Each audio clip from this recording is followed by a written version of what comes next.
7টি কথা মেনে চললে ঘরে শান্তি ফিরে আসবে ইনশাআল্লাহ তাআলা। মা বোনদেরকে বলছি, যুবক ভাইদেরকে বলছি, আপনাদের সবাইকে বলছি, শুনুন, আপনারা যখন ঘরের মধ্যে 7টি কথা মেনে চলবেন, 7টি কথা মেনে চললে আপনার ঘরের মধ্যে শান্তি আসবে, শান্তি ফিরে আসবে ইনশাআল্লাহ তাআলা। অনেকে বলেন ঘরে অশান্তি, খেয়ে শান্তি নাই, ঘুমাইয়া শান্তি নাই, হাইটা শান্তি নাই, চলে শান্তি নাই, থাকা শান্তি নাই, কোনোভাবেই শান্তি পাওয়া যাচ্ছে না। তাদেরকে বলছি আপনারা 7টি কথা মেনে চলেন। 7টি কথা মেনে চললে আপনার ঘরে শান্তি ফিরে আসবে ইনশাআল্লাহ তাআলা, ফিরে আসবে ইনশাআল্লাহ তাআলা। অতএব মা বোনদেরকে বলছি, আপনারা যেহেতু সব সময় ঘরে থাকেন, আপনাদেরকে বলছি বিশেষ করে আপনারা এই 7টি কথা মেনে চলবেন। মেনে চললে ইনশাআল্লাহ তাআলা আপনার ঘরে শান্তি আবার ফিরে আসবে। যদি ঘরে শান্তি থাকে আরো শান্তি বৃদ্ধি হতে থাকবে ইনশাআল্লাহ তাআলা। সুখ শান্তি ফিরে আসবে, সুখ শান্তি আসতেই থাকবে ইনশাআল্লাহ তাআলা। অতএব ভাইদেরকে বলছি, আম্মা জানদেরকে বলছি, মা বোনদেরকে বলছি, খেয়াল করে শুনুন, আপনি যদি 7টি কথা মেনে চলতে পারেন ইনশাআল্লাহ তাআলা আপনার ঘরে শান্তি ফিরে আসবে, শান্তি ফিরে আসবে, সুখ শান্তি ফিরে আসবে ইনশাআল্লাহ তাআলা। অতএব আম্মা জানদেরকে বলছি, মা বোনদেরকে বলছি, ঘরে অশান্তি হয়, কথা বুঝছেন, কাজ করবে, তারপর শয়তানের ওয়াসওয়াসা, শয়তান থেকে অশান্তি, জিন্নাতের থেকে, জিন জাতি থেকে অশান্তি, অনেক ধরনের অশান্তি হয়ে থাকে, এবং কি বরকত হচ্ছে না, টাকা পয়সায় বরকত হচ্ছে না, সম্পদে বরকত হচ্ছে না, কাজকর্মে বরকত হচ্ছে না, খাবারে বরকত হচ্ছে না, চলাফেরায় বরকত হচ্ছে না, কোনো জায়গায়, কোনো অবস্থায়, কোনো জিনিসে বরকত হচ্ছে না। এখন আপনাদেরকে বলবো, আপনাদেরকে বলতে চাই, আপনারা 7টি কথা মেনে চলবেন। 7টি কথা মেনে চললে আপনার ঘরে শান্তি, সুখ শান্তি আবার ফিরে আসবে ইনশাআল্লাহ, ইনশাআল্লাহ তাআলা। অতএব আপনাদেরকে বলছি, শুনুন, 1 নম্বর, আপনি যদি আপনার ঘরে শান্তি ফিরিয়ে আনতে চান, সুখ শান্তি ফিরিয়ে আনতে চান, সুখ শান্তিতে যেন দুনিয়াতে থাকতে পারেন, ঘরে যেন শান্তিতে থাকতে পারেন, শান্তি যেন ফিরে আসে, আপনি 7টি কথা মেনে চলতে হবে। 1 নম্বর হচ্ছে, মনে রাখবেন, 1 নম্বর হচ্ছে সালামের প্রচলন করা লাগবে। সব সময় সালাম, দেখছেন সালাম, আম্মাকে দেখছেন সালাম, ছেলেকে দেখছেন সালাম, স্বামীকে দেখছেন সালাম, কথা বুঝছেন, আপনি সালাম দিতে হবে, সর্ব অবস্থায় সালামের প্রচলন করতে হবে, প্রচার প্রসার করতে হবে আপনার ঘরের মধ্যে। ঘরের মধ্যে যাকে দেখবেন সালাম, ঘরে ঢুকতে সালাম, কথা বুঝছেন, আম্মারা দেখছেন সালাম, বাবাকে দেখছেন সালাম, স্ত্রীকে দেখছেন সালাম, স্ত্রী আবার স্বামীকে দেখছে সালাম, ছেলে আবার মাকে দেখছে সালাম, মা আবার ছেলেকে দেখছে সালাম, সর্ব অবস্থায় সালাম। বাবাকে সন্তান সালাম দিবে, সন্তান বাবাকে সালাম দিবে, তখন আপনার ঘরের মধ্যে শান্তি আসবে, শান্তি আসবে, শান্তি, সুখ শান্তি ফিরে আসবে ইনশাআল্লাহ তাআলা। অতএব আম্মা জানদেরকে বলছি, 1 নম্বর হচ্ছে ঘরের মধ্যে সালামের প্রচলন করতে হবে।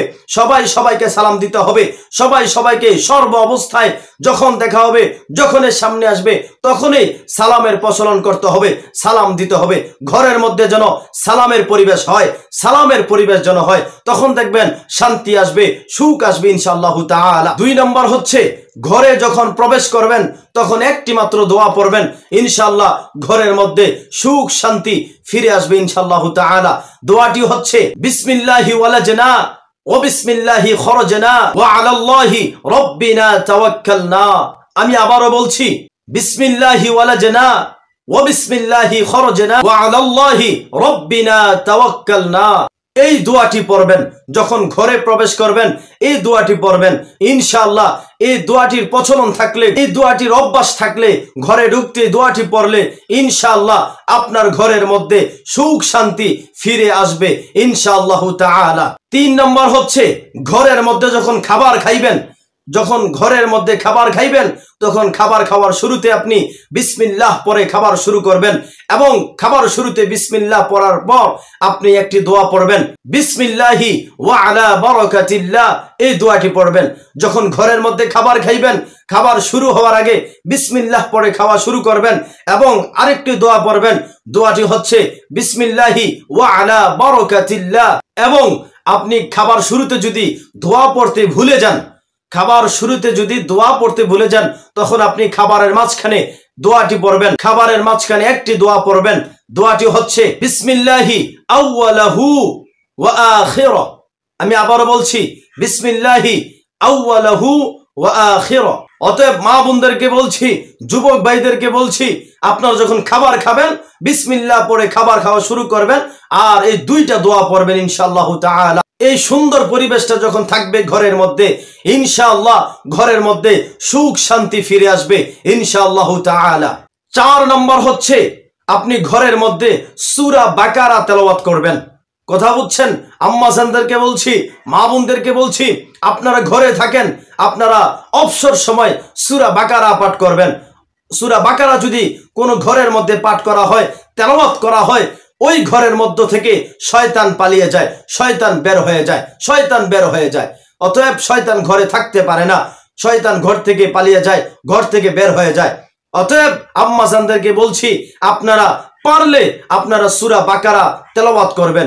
যদি তেলাওয়াত করতে না পারেন, কোরআন শরীফ পড়তে পারেন না, এমন আম্মাজান রয়েছে, এমন যুবক ভাইদের মধ্যে রয়েছে, যদি কোরআন তেলাওয়াত করতে না পারেন তাহলে আপনি মোবাইলের মাধ্যমে আপনি ইউটিউব অথবা গুগল যে কোনো জায়গা থেকে সূরা বাকারা অডিওটি আপনি ডাউনলোড করে নেবেন। ডাউনলোড করার পর আপনি স্পিকারে লাগিয়ে রাখবেন ইনশাআল্লাহ তাআলা। এটার দ্বারাও ঘরের মধ্যে বরকত হবে, ঘরের মধ্যে বরকত আসবে, ঘরের মধ্যে সুখ শান্তি ফিরে আসবে ইনশাআল্লাহ তাআলা। শয়তান ঘরে থাকবে না, শয়তান দূরে চলে যাবে, পালিয়ে যাবে ইনশাআল্লাহ তাআলা। অতএব আম্মাজানদেরকে বলছি, সূরা বাকারা তেলাওয়াত করার চেষ্টা করবেন। যদি কোরআন শরীফ পড়তে না পারেন তাহলে সূরা বাকারার অডিও আপনি ইউটিউব অথবা যে কোনো জায়গা থেকে আপনি সূরা বাকারা অডিও ডাউনলোড করার পর এই অডিওটি আপনি মোবাইলে অথবা স্পিকারে লাগিয়ে রাখবেন ঘরের মধ্যে ইনশাআল্লাহ তাআলা। আপনার ঘরের মধ্যে সুখ শান্তি ফিরে আসবে, সুখ শান্তি ফিরে আসবে ইনশাআল্লাহ তাআলা। 5 নম্বর হচ্ছে অশ্লীল বিনোদন। অশ্লীল বিনোদন থেকে পরিবারকে মুক্ত রাখতে হবে। গান বাজনা, নাটক, সিনেমা, কথা বলছেন, যা কিছু আছে, মন্দ জিনিস আছে, এগুলা থেকে পরিবারকে মুক্ত রাখতে হবে, ঘরটাকে মুক্ত রাখতে হবে। ঘরের মধ্যে যেন গান বাজনা না হয়, সিনেমা দেখা না হয়, নাটক দেখা না হয়, এটা মনে রাখতে হবে, খেয়াল রাখতে হবে। পরিবারকে অশ্লীল বিনোদন থেকে মুক্ত রাখবেন, ঘরটাকে অশ্লীল বিনোদন থেকে মুক্ত রাখবেন, ঘরটাকে গান বাজনা সিনেমা নাটক থেকে মুক্ত রাখবেন ইনশাআল্লাহ। ওই ঘরের মধ্যে সুখ শান্তি আসবে। ওই ঘরের মধ্যে সুখ শান্তি না থাকলে আবার সুখ শান্তি ফিরে আসবে ইনশাআল্লাহ তাআলা। 6 নম্বর হচ্ছে ঘরের মধ্যে যেন কুকুর প্রবেশ করতে না পারে। মনে রাখবেন, ঘরের মধ্যে যেন কুকুর না থাকে, এটা মনে রাখবেন, খেয়াল করে শুনুন। আমরা তো অনেক আপডেট যুগ আসছে, কথা বলছেন, আমরা খুব স্মার্ট যুগে এসে পড়েছি। কুকুরকে নিয়ে ঘুমায় এমন মানুষ সমাজে আছে, বহুত আছে, কথা বলছেন, কুকুর নিয়ে ঘুমায়, কুকুরকে সাথে নিয়ে এক তোষকের তলে ঘুমায়। নাউজুবিল্লাহ। দেখছেন, গ্রামের ভাষা বলে যে খবিশ খাচ্ছর কয়, কথা বলছেন, যা হোক গ্রামের ভাষা আপনাদেরকে বললাম। অতএব আপনাদেরকে বলছি, আপনারা কখনো ঘরের মধ্যে কুকুর আনবেন না। আর মনে রাখতে হবে, ঘরের মধ্যে যেন কুকুর প্রবেশ না করে। যে ঘরের মধ্যে কুকুর প্রবেশ করবে ওই ঘরের মধ্যে ফেরেশতা থাকে না, ফেরেশতা চলে যায়। অতএব আম্মাজানদেরকে বলছি, মা বোনদেরকে বলছি, আপনারা খেয়াল রাখবেন ঘরের মধ্যে যেন কোনো রকম কুকুর প্রবেশ করতে না পারে। যদি প্রবেশ করে তাহলে আপনার ঘরে শান্তি আসবে না, শান্তি ফিরে যাবে। অতএব আপনারা মনে রাখবেন, খেয়াল রাখবেন, সতর্ক থাকবেন, কুকুর যেন ঘরের মধ্যে প্রবেশ না করতে পারে। যদি না করে, কুকুর যদি প্রবেশ করতে না পারে, কুকুর যেন না থাকে ঘরে, তখন ইনশাআল্লাহ তাআলা আপনার ঘরে সুখ শান্তি ফিরে আসবে। 7 নম্বর হচ্ছে সর্বশেষ আপনাদেরকে বলবো, মা বোনদেরকে বলবো, যুবক ভাইদেরকে বলবো, সবাইকে বলবো, খেয়াল করে শুনুন।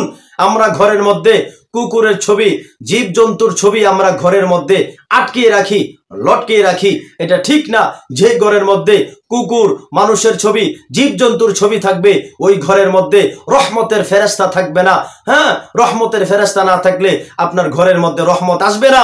আপনার ঘরের মধ্যে অশান্তি লেগেই থাকবে, লেগেই থাকবে। কথা বুঝছেন?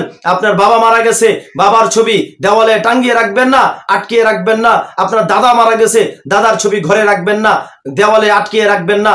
আপনার মা মারা গেছে, মায়ের ছবি দেওয়ালে আটকিয়ে রাখবেন না। এটা ঠিক না।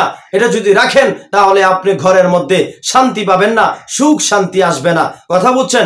যদি এটা থেকে বিরত থাকতে পারেন, ছবি থাকবে না ঘরের মধ্যে, কোনো দেওয়ালে ছবি থাকবে না, জীব জন্তু মানুষ হোক আর হিংস্র পশু পাখির হোক, কোনো ছবি রাখবেন না। যদি এটা মেনে চলতে পারেন, ইনশাআল্লাহ তাআলা আপনার ঘরে সুখ শান্তি আসবেই আসবেই। আর যদি এটা করেন, জীব জন্তুর ছবি, মানুষের ছবি, আপনার বাবার ছবি, আপনার মায়ের ছবি, দাদার ছবি, নানার ছবি, নানির ছবি যদি রাখেন, তাহলে আপনার ঘরের মধ্যে বরকত আসবে না, ঘরের মধ্যে ফেরেশতা ঢুকবে না, ঘরের মধ্যে শান্তি সুখ শান্তি ফিরে আসবে না।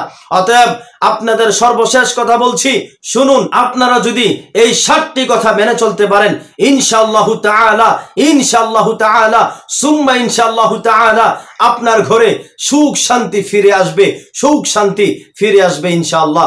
আল্লাহ তাআলা আমাদের সবাইকে, মা বোনদেরকে, যুবক ভাইদেরকে সবাইকে আল্লাহ তাআলা যেন এই 7টি কথা মেনে চলার তৌফিক দান করুন, এবং কি আল্লাহ তাআলা যেন প্রত্যেকটা ঘরের মধ্যে রহমত নাজিল করেন। আল্লাহ তাআলা প্রত্যেকটি ঘরে যেন সুখ শান্তি দান করেন। আমিন।